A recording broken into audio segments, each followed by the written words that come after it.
G2 Fnatic dans ce classico européen du LEC, ça a donné quoi? Regarde ça ensemble. Salut, moi c'est Bao, et pour finir cette journée du LEC, on a assisté à un grand BO qui opposait Fnatic à G2. Voilà, pour l'occasion, j'ai ressorti le vieux maillot, beaucoup trop grand pour moi. Avant la rencontre, Fnatic était en 0-2 et G2 arrivait forcément favori avec les performances qu'ils avaient montrées précédemment. C'est ce qu'on va observer dans cette game 1. G2 va sortir une draft plutôt solide et un élément va rapidement devenir horrible. Labrov va sortir une Séraphine des enfers avec du spam constant du double Q.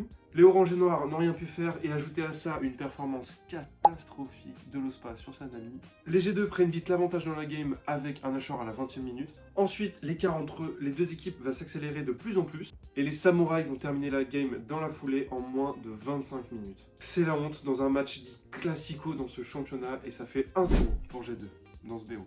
En game 2 que j'ai nommé littéralement le déclic, Fnatic va revenir avec un visage totalement différent. Razork va être ultra agressif en early game. Ensuite, on a un enchaînement des kills et des fights en notre faveur. Je reconnais pas du tout mon équipe. Ça joue plutôt bien chez Fnatic en fait. Upset était en feu, on récupère les 4 Drake, il y a 7k gold d'avance. Mais que se passe-t-il? Vous voulez quoi d'autre? Un Nashor? Et bah oui, à la 25e minute, récupération des objectifs sans contestation possible. Fnatic arrache tout. Et c'est parti pour le push final. Il y aura un dernier fight, G2 ne peut rien faire. Et Fnatic l'ont fait un partout, une fessée partout dans ce BO, et le match est totalement relancé. Personne ne l'aurait cru.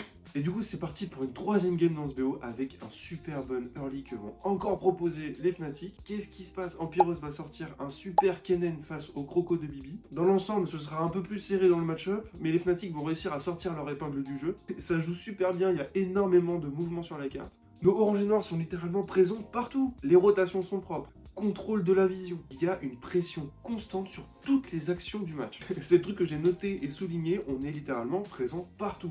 Petite mention à Vladi qui a super bien joué face à Caps dans ce match. Voilà, c'est rare de le voir aussi solide et performant sur sa lane, donc on en profite et en plus c'est face à G2.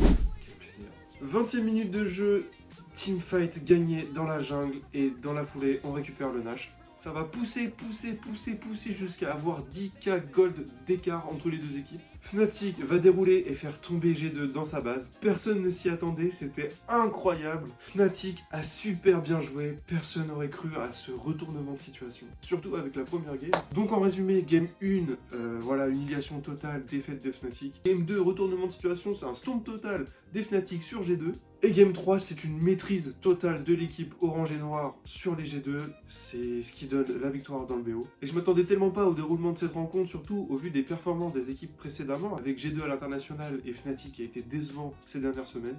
Ça fait trop du bien de voir des victoires. Il y a eu une très grosse réaction mentale suite à la première game. Mais bon voilà, gardons notre calme. Il va falloir confirmer tout ça. Et ce sera lundi prochain face à SK Gaming. Et l'équipe des papis va pas vouloir se laisser faire. On se retrouve pour le prochain débrief. C'était Bao. Salut.